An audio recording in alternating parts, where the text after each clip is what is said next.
Good evening, everyone. Welcome to our Meet the Author event. I'm Tracy McIntyre, the lead educator with the National Museum of Civil War Medicine, and I'm happy to have everyone join us tonight. I'm here with my colleague, Melissa Nguyen, Marketing and Communications Director, and I am happy to welcome one of our very own staff members from the museum, Terry Reimer, who is the Director of Research. And I believe she's the person that has been associated with our museum for the longest amount of time, since it's almost its very inception. So we are very happy to have her here tonight to discuss her book, One Vast Hospital, the Civil War Hospital Sites in Frederick, Maryland after Antietam. So Terry, I'm going to turn it over to you. And if you want to just give the audience a little bit about your background first, I'm sure they're a little curious about that. And then let you go ahead and talk about the book. Great, thanks, Tracy. Again, my name is Terry Reimer, and I've been with the museum since 1997, so it has been quite a while, so almost from the very beginning. Before that, I was a historical archaeologist and historical researcher. I worked with a number of private CRM management companies, one here in Frederick and a few in DC. When I saw that the museum was opening in Frederick, I was intrigued because a lot of my past work had been in medical history and other medical items.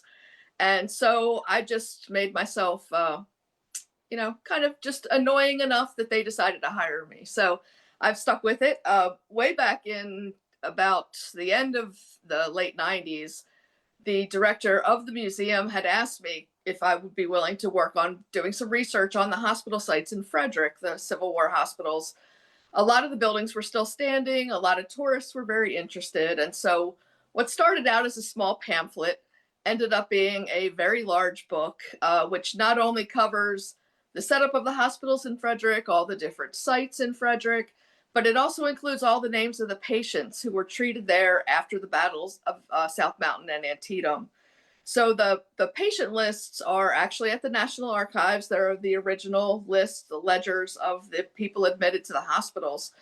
And so I went, for a number of years down there and created a database, which includes all of the soldiers admitted between the middle of September when the battles happened and the end of October. So it was only a small part of when the hospitals existed, but just those couple of months, it included about 10,000 names of patients. So it's a pretty substantial amount of research in this book. The original book came out in 2001. And this past year, we did a revised edition, which is the one that's available on the website on our store for $32. We'll get back into that more later.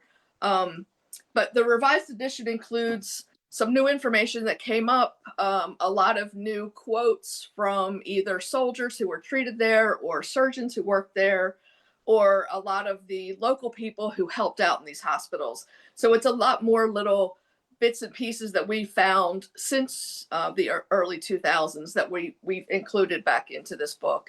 And we reprinted it again with all of the names of the patients as well. So that's how this book came about. What I'm going to do tonight is give you a real quick introduction about Civil War hospitals and what happened in Frederick in September of 1862. And then we'll open it up for questions. And then if we have time after that, we can start talking about the individual buildings themselves that most of them, about 50% of them still stand in Frederick. So during the Civil War, at the beginning, there was no hospitals system set up for either the Union or Confederate sides. And so they kind of scrambled, realizing, well, this war is going to last longer and there's going to be a lot more wounded and sick soldiers than we expected. And so they started developing hospital centers in big cities and smaller towns, close-ish to the fighting, but not too close. Frederick was originally chosen as a hospital site in August of 1861, but it wasn't until mid-1862 that it really became a larger center. There was fighting in Virginia at the time. The hospitals in Winchester had to close, and so all the people, all the not only the staff, but also the patients, were transferred over to Frederick. So we're looking at mid-1862, when General Hospital 1, which was the name of the main hospital in Frederick, really became an established and large hospital center. And when the battles in September of 1862, before the battles of South Mountain and Antietam, the Union Medical Department knew that they were going to need more beds for soldiers than they actually had. So a couple of days before these battles, they came to Frederick. They looked at the hospital that existed.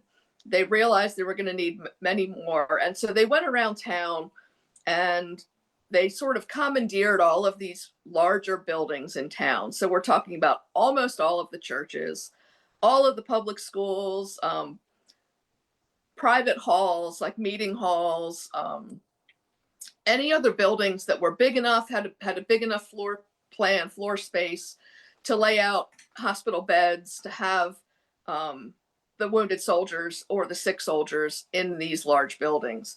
So they ended up choosing 27 different buildings in Frederick, and then a little later set up 2 tent hospitals outside the city, which actually really were the first tent hospitals that were considered general hospitals in the Civil War. So by after the battles, by October or so, they probably had enough beds in town for a few thousand patients. And they put all of this in place pretty quickly. And what they did was that they organized all of these buildings into 7 general hospitals. So General Hospital 1 was the original hospital, and General Hospital 2 was a cluster of buildings in the south part of town. Hospital 3 was ones in mostly churches in the western part of town, west of Market Street. 4 and 5 were east of Market Street, 5 being the one in the Catholic institutions, and 6 was sort of the little bits and pieces everywhere else, a lot of the public schools. General Hospital 7 was interesting because it was the Union Medical Department was approached by women from Baltimore who were Confederate sympathizers, who said, we want to set up a hospital specifically for Confederate soldiers. And they were against it at first, but then they said, okay, if you allow us to have a Union surgeon in charge, we'll let you run these hospitals. And they agreed to it. And so that General Hospital 7 was set up in the worst possible buildings. One was a tannery, if you can believe that, and the other one was a bowling saloon. So not the best places for people, but these women from Baltimore felt that their men would get better care if they were the ones helping them. The truth of the matter is, though, that both medical departments, once a man was wounded or sick, he was really no longer treated as the enemy. They were all treated side by side next to each other in the hospitals, even beds next to each other. There really wasn't segregation of Union versus Confederate wounded.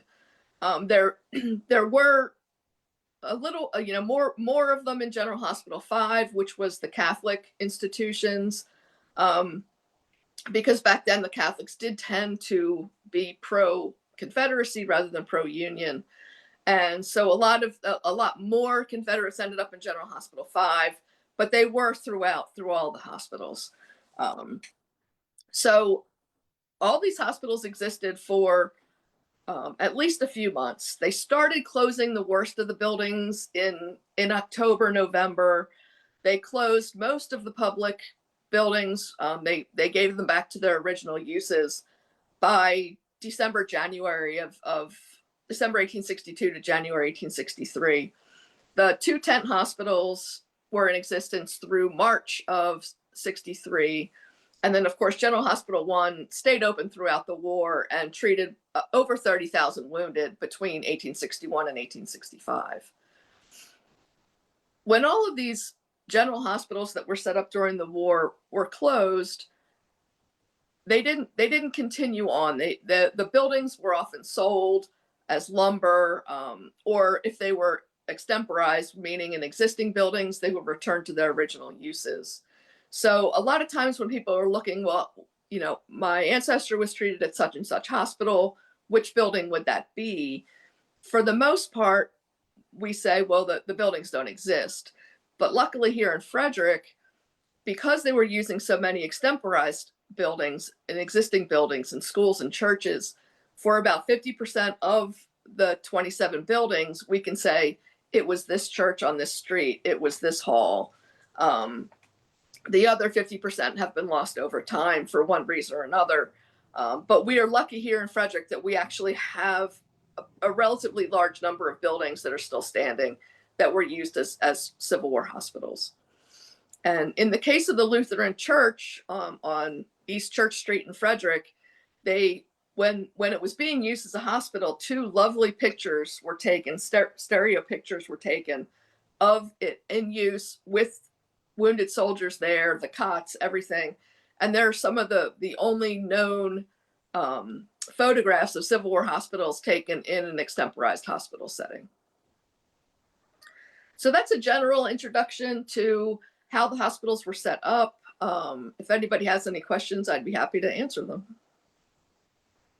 I do want to comment that if folks want to see a nice blown up version of that photo of the inside of the Lutheran Church, please come and visit our museum. As you enter the museum, we have it in the entryway blown up there so folks can get a good look at it.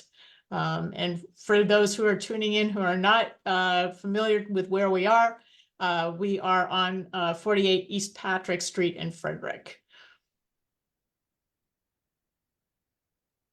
So we have a lot of people on right now, and I just want to encourage people, if you have questions, to drop them into the comments, and I will scroll through them and ask Terry your questions. So please feel free to do that. We don't have any right now, but I know Tracy has some prepared questions too. So we'll start with that, and then hopefully we'll get some questions from the audience.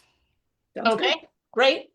So yeah, I wanted to ask about why did you decide to revise the book? Obviously, you came across some additional information, and why did you decide to put the Confederates in there? Well, we decided to revise it because back in 2001, when you went to print a book, you had to print a large number of copies, and then you had a large amount of books to sell. Well, we were getting close to selling out the original printing, and things have changed so much in the time since then that the way you can do it now is you can print smaller runs. But we needed more books. We were going to redo it, and we thought, well, we have new information. Let's go ahead and add it.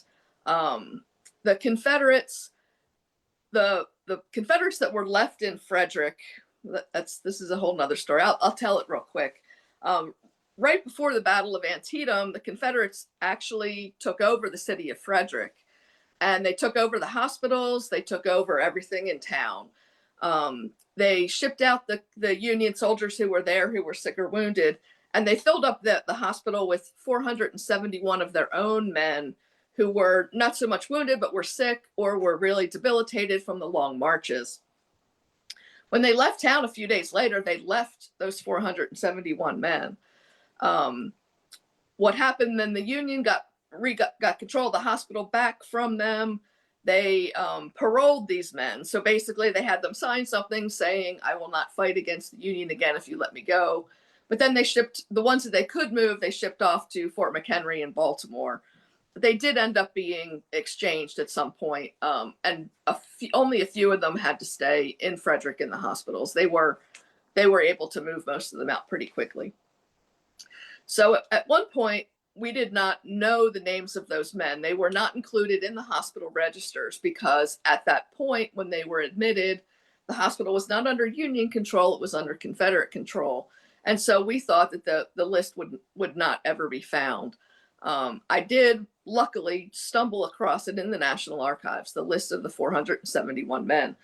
Now, we didn't put it into the database in the book, but we do talk about these men, and we added it to our website so that if you wanted to look for somebody who's among those Confederates who are left here, they're on a searchable database on our website, as is the 10,000 patients who were in the book who were treated in Frederick, and that includes both Union and Confederate.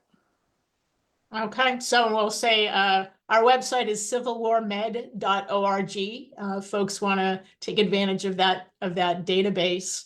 Yeah, we can drop a link to that in the comments too, as Oh, well, good idea. to go right to the database. And we have somebody who is actually interested in knowing how you put the patient lists together and the information that you decided to include, and was there information that you weren't able to include? So the patient lists are what was in the original hospital registers at the archives. Now, unfortunately, these aren't that straightforward because each hospital, each register is a little different. Everybody had their own people who were taking records.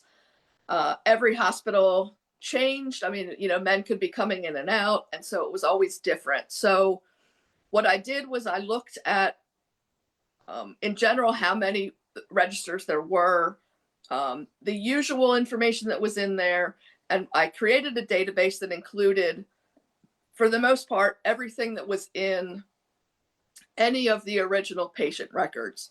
So you'll see in the database, you'll find a lot of the fields are empty for certain hospitals because, one hospital might have been very good about saying, well, this specific guy was in this specific building. Others weren't.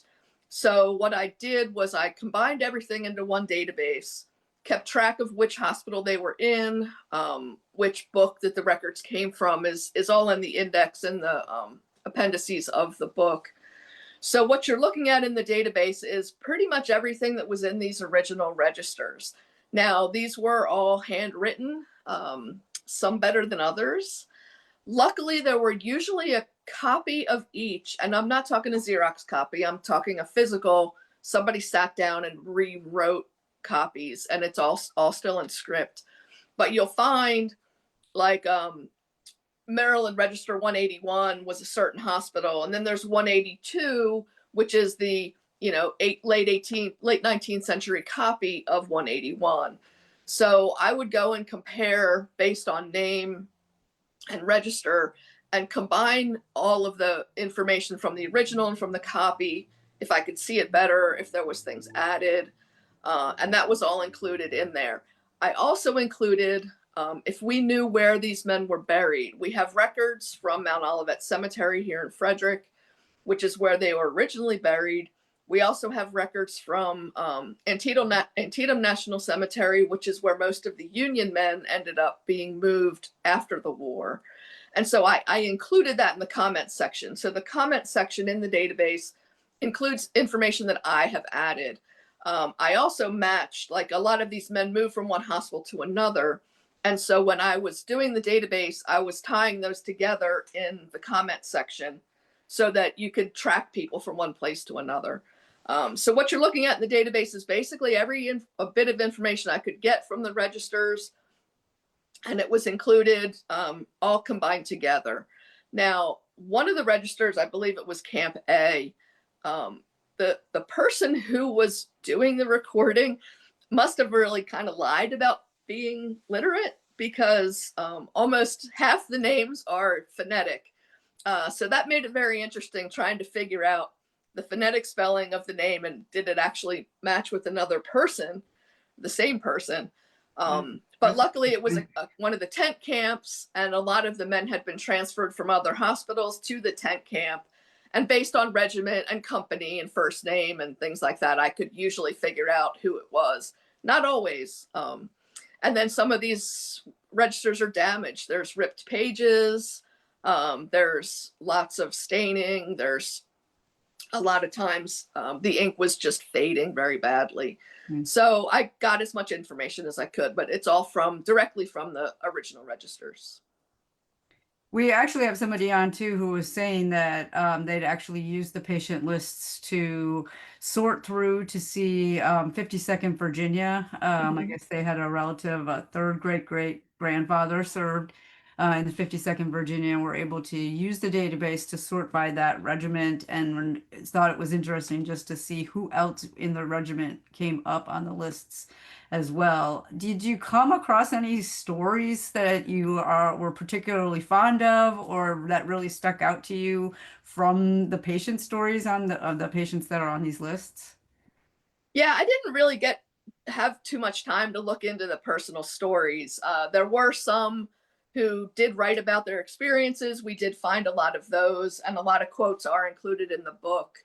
My favorite story of all is a gentleman named Charles Johnson, who was he was in General Hospital 3. He was in the Presbyterian Church, which is on West Church Street in Frederick, on the west side of town, close to City Hall. And across the street from him was a private home where an officer was staying. So officers weren't put into the general hospitals with the enlisted men. They were always put in private homes. They officially were supposed to provide their own medical care, but since they were buddies with a lot of the regimental surgeons, that's pretty much how that worked. But they were not ever, or very rarely, housed in the hospitals. They were put into these private homes. So General Hartsuff was put into this home on Record Street, which is basically just across the street from the front door of the Presbyterian Church. Well, when Abraham Lincoln came to town in early October of '62, he decided he wanted to visit General Hartsuff in this private home. And so he did, and he rode an ambulance from the railroad station downtown to this house. It was probably about 5-6 blocks. So they rode him there in an ambulance, and he got out of the ambulance in front of the Presbyterian Church. And Charles Johnson was in the hospital because he had been shot in the hip. So he had a pretty dangerous wound. He ended up recovering fine, but he was not in very good shape. But he was able to see the president, and he commented that, he said, "I might be in bad shape right now, but boy, that president looks a lot worse than I do." So he said that all of the weight of the world was on his shoulders, and he empathized with him. So, wow. There was another person that was also asking, and this actually kind of coincides with the story you just told neatly. Were the patients allowed to have other visitors? I mean, were their family members allowed to come and visit them? Was that allowed? Oh yeah, anybody could visit. Family members, when they were told, they often came to help, or to at least to visit their loved ones. The local people could come in. A lot of the women in town organized into groups. Frederick Ladies Relief Association was the biggest one. And they would come and visit, and they would help write letters home. They would bring them little snacks and delicacies, bring them books. The Christian Commission people would come in with their Bibles. Everybody could come and visit. There were a couple of rules that had to be put in place in General Hospital 1, because a lot of the Confederate sympathizing women would only give the treats to the Confederate soldiers. And they decided to put a stop to that because it was, playing favorites. So when people were donating things, they went to a general pool and then got sent out. And, I've also read letters that says, oh, well, the surgeons were just stealing all of the good stuff. And, who knows if that was true, but Yeah. there was always a complaint.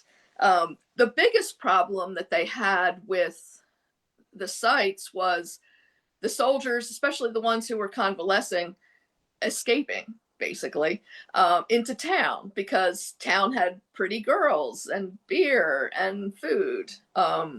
And so they most of these hospitals either had fences around, like fences on the outside. General Hospital 1 certainly had a very tall fence. Camp A had a good fence. Camp B did not, and therefore had a lot of men go missing.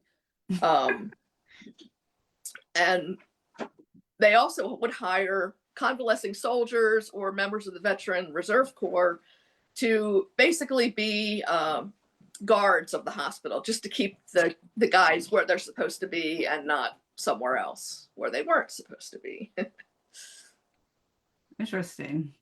What was the makeup? This woman, Anne O'Connor, on our feed here, she said an impressive amount of work. So she's very impressed with the research that you put in. She's interested to know what the sort of density of patients are in this space. How many patients are in one room? Are they all under the same roof? Could you explain a little bit about that sort of makeup of the hospital's interior? Yeah, the medical department back then put a whole lot of emphasis on airspace for patients. So it would have probably helped if they had done more about cleanliness, but to them it was the air was more important. So each patient was supposed to have X cubic feet of airspace. So you're looking at these beds, you know, they're typical iron cots most of the time. Some of them were wooden, but they're usually iron folding cots that were just, you know, single bed size or smaller. And the usual distance between beds was about 4 or 5 feet. And they would often do a walkway down the middle with beds arranged on each side. And when they actually built ward buildings specifically for hospitals, they were long and narrow. They had tons of windows. They had ventilation in the roof, just so the airflow would be very good for the patients, and they would have new air all the time, and they wouldn't be breathing in each other's effluvia, as they called it. But they weren't crowded together. So you're looking at, you know, you could talk to the person next to you, but you didn't feel like they were on top of you. So a lot of the wards that were built specifically for it, with 2 rows of beds on each side, depending on the length, the average length, I believe, was like 100 or 50. I could look it up. From the pictures that I've seen, you'd probably have about 25 to 30 beds along each wall, space in the middle, and then tons of windows and ventilation in the roof. Now, when they did it in the extemporized buildings, they tried to keep the same amount of airspace per person. So they weren't like putting people right on top of each other.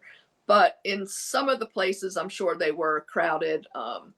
Coppersmith Hall was one of the existing buildings that was used. It did not have a lot of open space. It was a 3-story building, but it wasn't wide open. And a lot of people, I think, were in there as, I believe, and I never found any justification for this, but considering the death rate in this hospital, I was thinking that they were sending people there who they didn't think were going to live. And so I think that the airspace there was probably a little tighter, but it was almost like the hospital of last resort. Oh, interesting.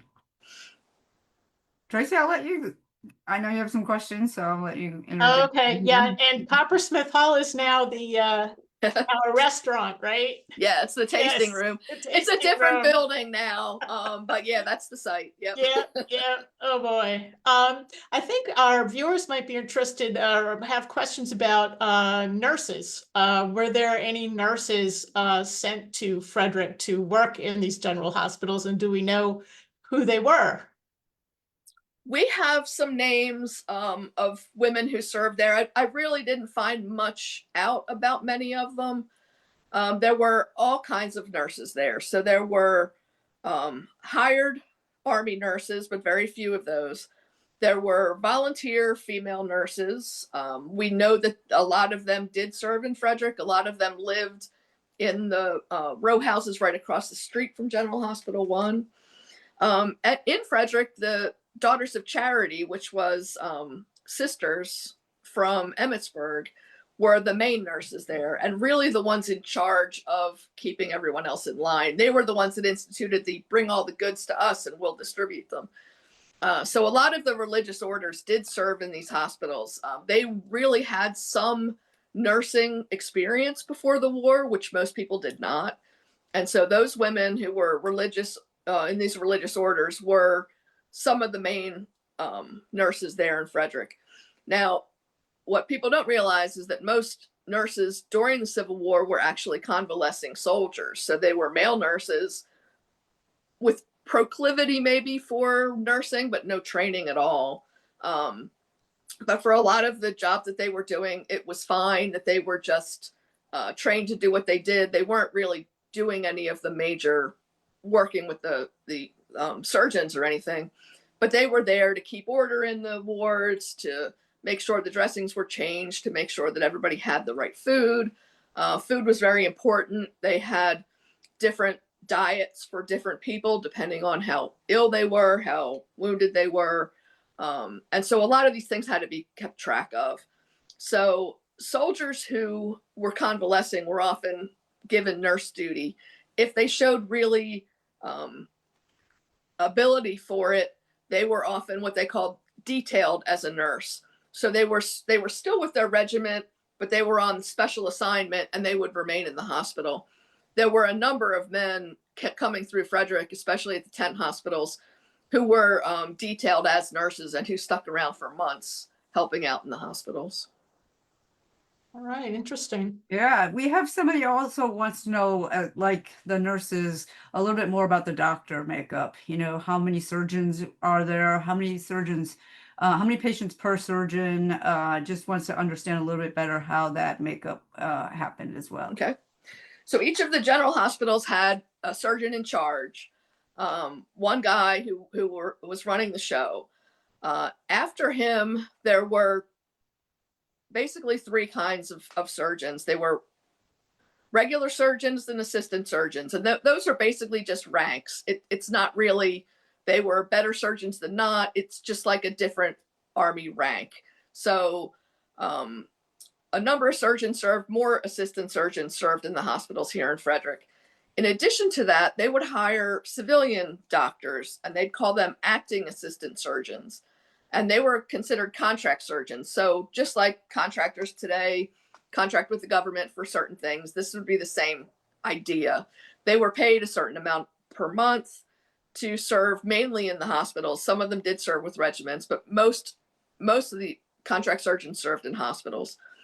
So if you're looking at a hospital as big as General Hospital 1 in Frederick, you would have the surgeon in charge. I think for a brief time, there was a medical director's office in Frederick, which kept good records of the staff. And I found, I've also included the list of the surgeons in these books. I think my guess would be, because it changed constantly, that a larger hospital like General Hospital 1 would probably have one surgeon in charge, and then a rotating senior staff that would have a day that they would be the surgeon in charge that day of the wards, and probably 20 to 25 surgeons and contract surgeons. The smaller hospitals had a lot fewer. General Hospital 7, the one that was run by the Confederate women, I believe had 4 surgeons for the whole time that it was open. And the one was the Union person in charge.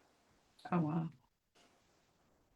Okay, we have somebody who is interested to know if you came across any accounts of the wounded soldiers turning out to be females.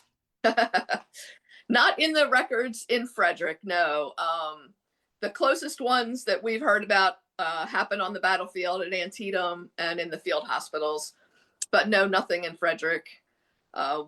The closest that we had is some rumors that, you know, nurses met their future husbands in the hospital. Some of the surgeons who were assigned here did meet local women and ended up marrying them as well. So lots of romance, but no documented females that we know of. Interesting. Yeah, there was Mary Galloway, that story about Mary Galloway being discovered as a female soldier, but that was on the battlefield at Antietam. She was supposedly from Frederick. Oh, interesting. Research has shown that she's not listed on the census in Frederick, and we think that Mary Galloway was probably an alias that she used, and research is still ongoing on that possibility, but it's looking like she may have been from Washington County. So if that's what the viewer is referring to, that's the scoop on that. Okay. Yeah, we have somebody who's a little more interested too in what you were talking about with the surgeons and how there were different types. What were the training standards for the surgeons? Well, there were no real standards for surgeons. Surgeons is what they called doctors back then. So there were no real standards for doctors in the mid-19th century. Medical schools were usually a 2-year course, 1 year, and then a repeat the second year of the same ideas again. You could also apprentice with an existing doctor and but anybody then could call themselves a doctor.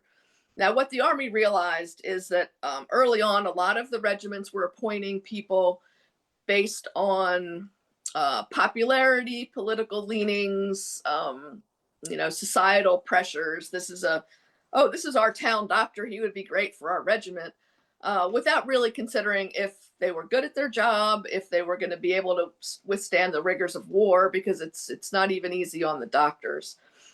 So what ended up happening is both sides started instituting these requirements that the doctors had to pass a test to become a surgeon in the Army. So they would go in and they would be given written questions and oral questions. And if they passed, then they were given a commission as a surgeon or assistant surgeon, depending on what rank that they were coming in as. What would happen a lot of times is that if they failed that, or if they had been surgeons but got in trouble for mistreating patients, drinking on the job, misusing ambulances, though there's a million things that doctors could get in trouble for, eating with the enlisted men. What would happen then is they would lose their commission in the Army, but there wasn't strict controls about the contract surgeons. So a lot of these men who didn't pass muster as an Army surgeon would often join as a contract surgeon. And they started to make a list of the ones that they really didn't want back. And it was called the blacklist. And if your name was on that, you'd have trouble even getting a contract. But a lot of men who, couldn't pass the tests did end up serving. So a lot of times you hear horror stories about, surgeons who would amputate too often, who were drunk all the time.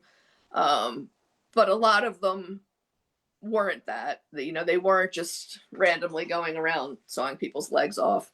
And a lot of them did have medical degrees. There were over 50 medical schools in the US at the start of the war, both North and South. But there was no actual law requirements that you had to be a medical graduate. Interesting. So we do have a question too about the amputations, like as you were just mentioning, that what was the process or the protocol for what happened then with some of the amputated limbs?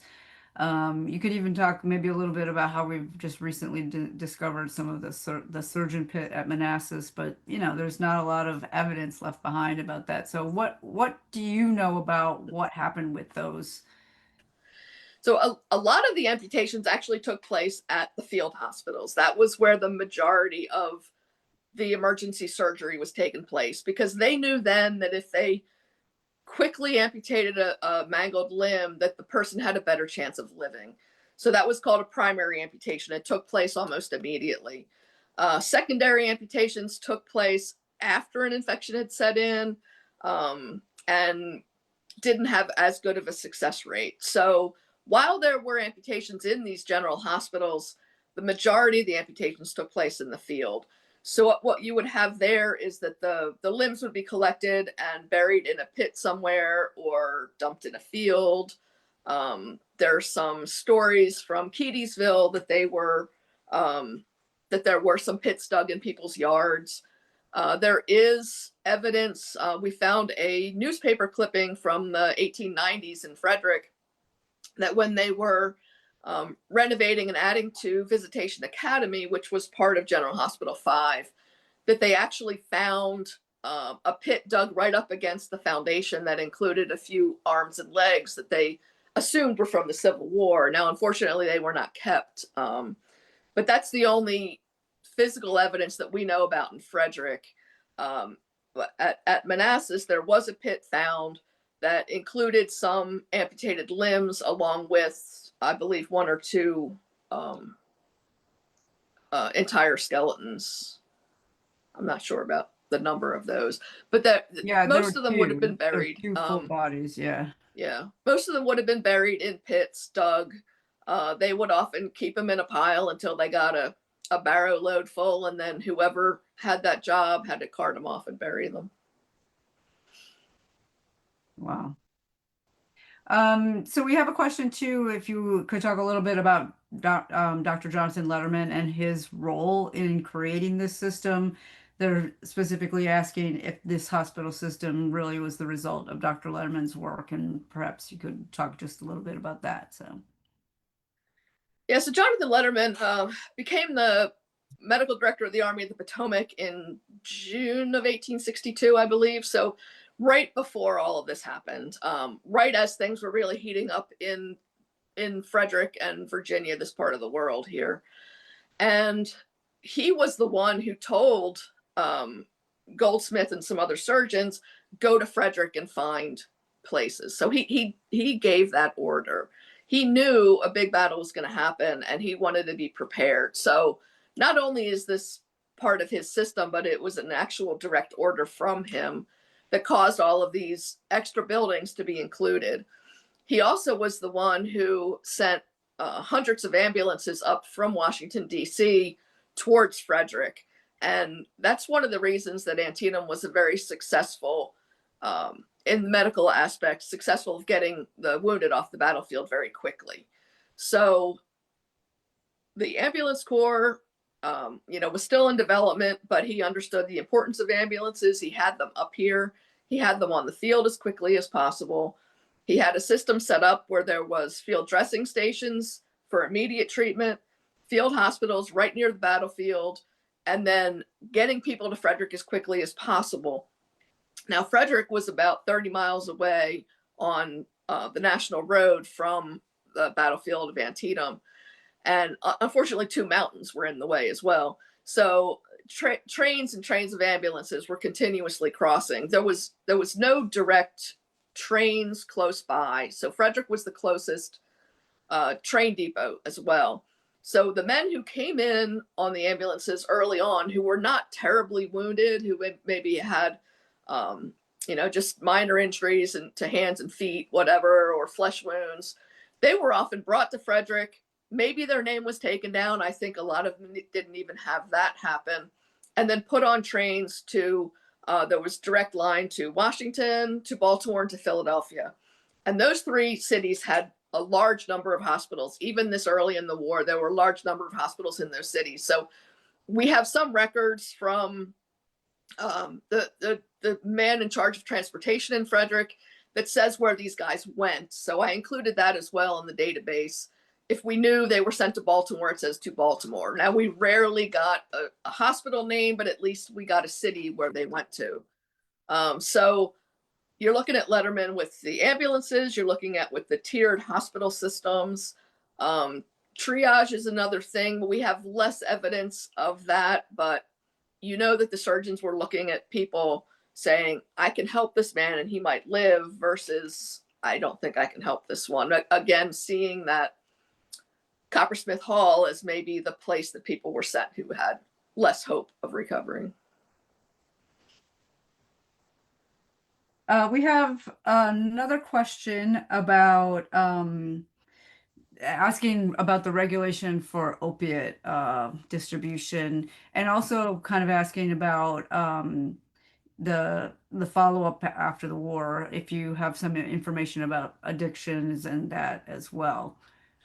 Yeah, that's a subject with a lot of speculation and very little actual information. There was no rules about any kind of drugs in the food supply, in pharmaceuticals, in anything until the 20th century. So we're looking at the Pure Food and Drug Act as one of the early ones, and that was the early 20th century. So during the Civil War, there was really no limit on what the surgeons could give. There was also no limit on what these men could buy themselves. The over-the-counter medicines during the Civil War were just as dangerous as anything that the surgeons were giving. They were full of opiates. They were laudanum was opiates and alcohol combined together. There was cocaine in things. There was no regulation whatsoever. So one of the drugs that was a concern with the surgeons, not so much the opiates, because that was their one drug that they could give people to relieve their pain. And we're still having this problem today. So the surgeons were not worried about the opiates. They were worried about the mechanical drugs, the ones that contain mercury. So those were also used quite a bit. And they were realizing at the beginning of the war that, okay, these are dangerous. We may try to move away from these. William Hammond became Surgeon General, and he was very progressive. And he's like, we're getting rid of these altogether, which kind of angered a lot of the old school guys. And they ended up forcing him out, and he was court-martialed and convicted. But he was trying to get rid of the mercurical drugs and to bring some drugs in that were less intense than that. Now, the opiates, again, back then were less of a problem because they were everywhere. You could, buy them over the counter. You have a teething child, here, give them, the soothing syrup, and it was morphine. So it wasn't really in their mind that they were creating any kind of problem. And there was very little difference, in my opinion, between what the surgeons were giving out and what people could get on their own. Now, after the war and towards the end of the 19th century, people did start to realize that, opiate addiction was becoming a problem in America. Now, I'm not really an expert on the subject. There are lots of books that are coming out. I know people are researching the subject. But again, you can't really separate the medical department from what was going on in society because drugs were everywhere. Yeah.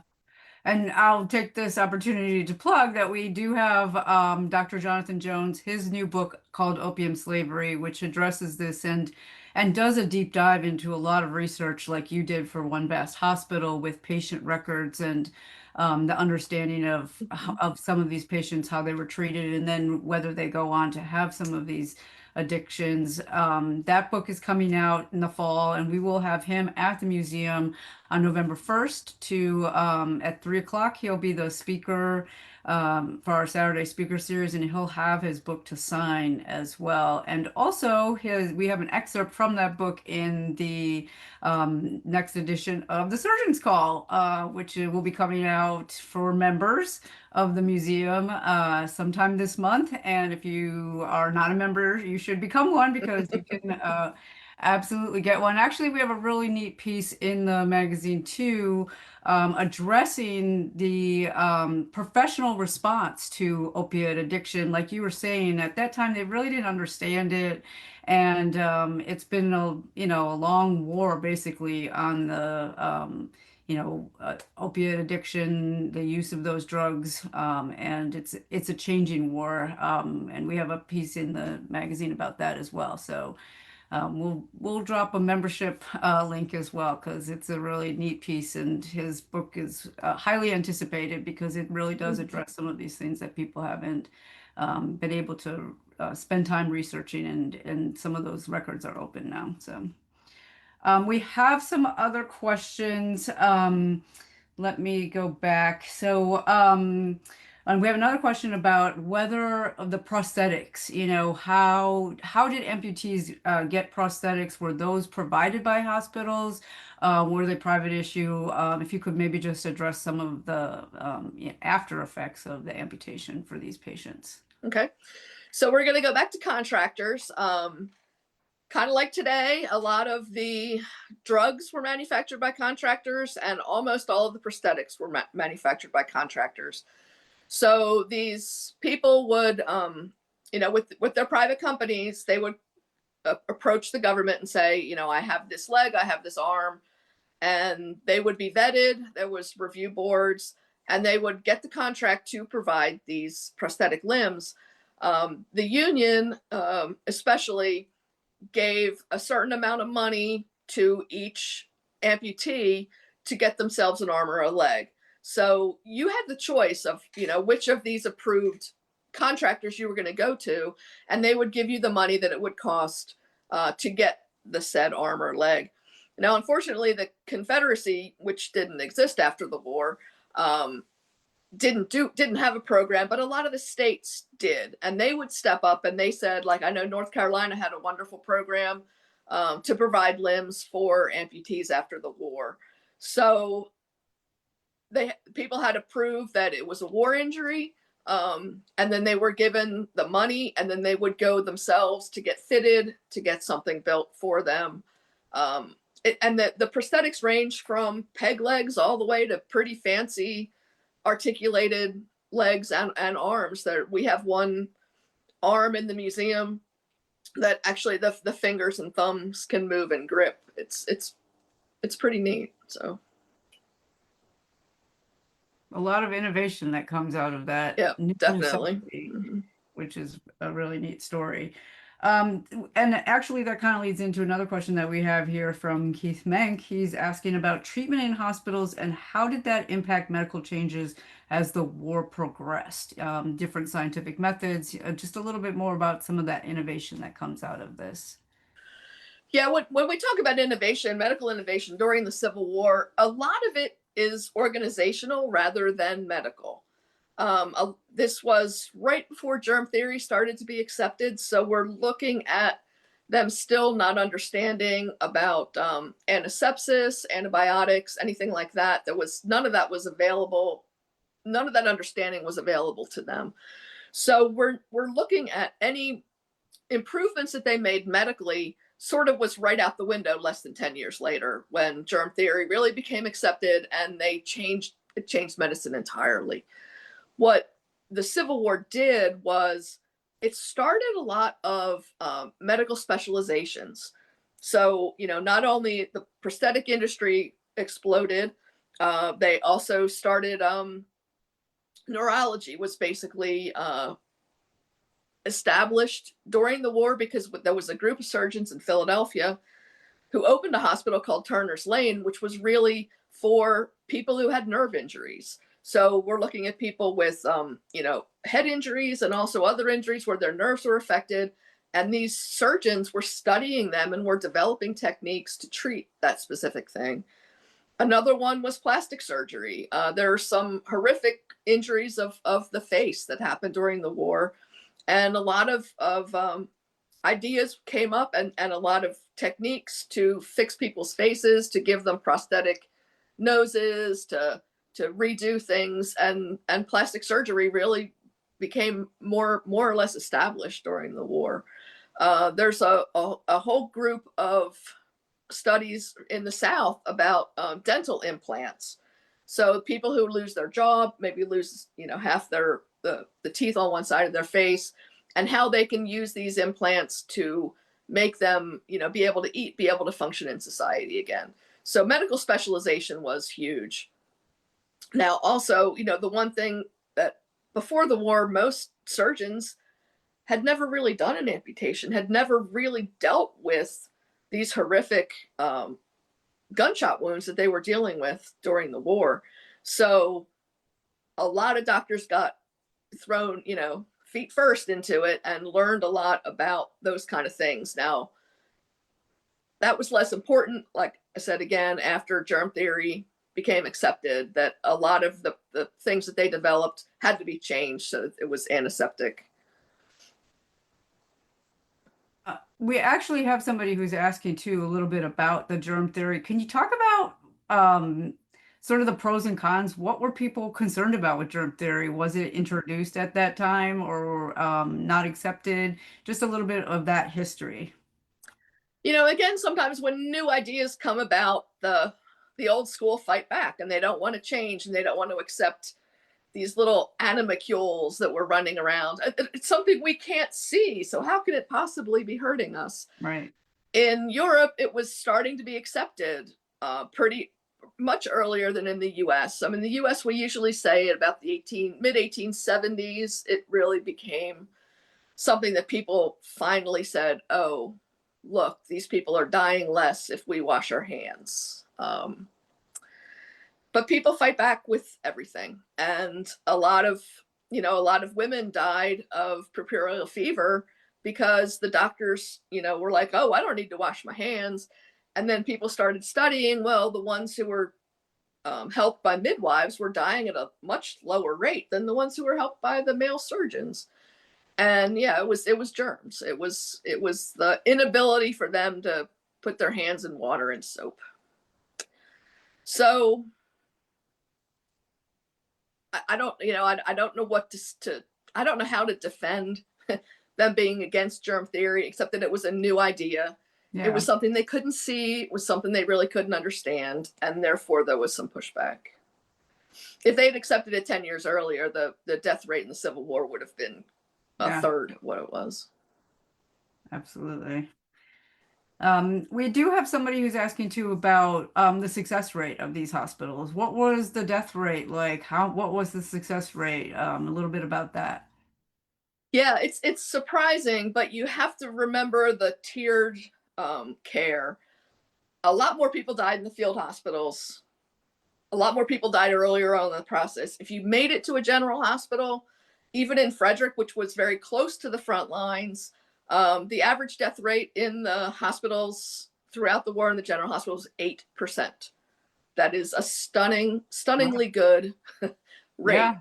I don't have it in my head, but I did the death rate for each of the hospitals in Frederick, and it's in the book on each one.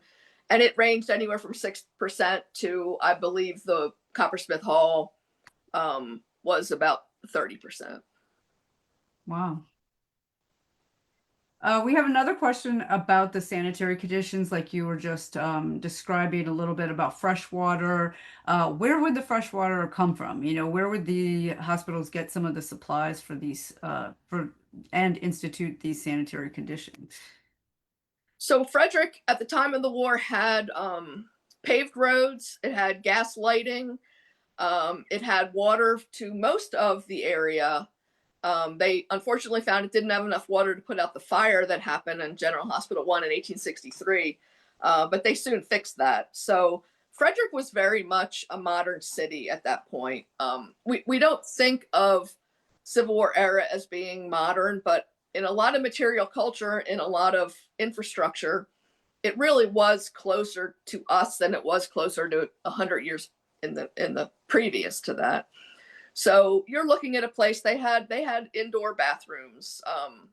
They weren't, you know, it was I believe in Frederick it was just a trough that just ran water consistently through it. They had rooms that they could bathe people in. They had large tubs that they would bring hot water to bathe them, the patients who really needed it. They had gas lighting. It was easy for them to cook meals for a large number of people. So once you got to the general hospitals, you weren't looking at primitive conditions whatsoever. Interesting. Well, we're close to the end of our time, so I'll let Tracy finish, but I'll encourage you to look at some of the comments here because we have some people who've actually read your book and used it to identify some relatives and stuff, and they're dropping some of their stories in the comments. It's really kind of neat, and I think you'll really like that. So. That's awesome. Yeah. And your book is a fantastic resource for folks doing research, and I highly recommend people pick it up. And it is available via our online bookstore at civilwarmed.org. Just go to the store and then the book section, and you can order your copy. And as Terry mentioned, it is totally updated. So if you want to get the newer version with the list of the Confederates in there, that is the one that is available now. So many thanks to Terry for her time this evening, and many thanks to everybody that has joined us online with all the great questions and comments. I do want to say the next Meet the Author event is going to be in November, and it is going to be with Sarah Purcell and her book, Spectacle of Grief, Funerals, and Memory in the Civil War Era. So that will be our next Meet the Author event. I encourage you to maybe pick a copy of that book up via our store as well, so you can read it before we have that discussion. But thanks to everybody for participating. And this has been a great evening. Thank you very much. All right. Thank you. Good night.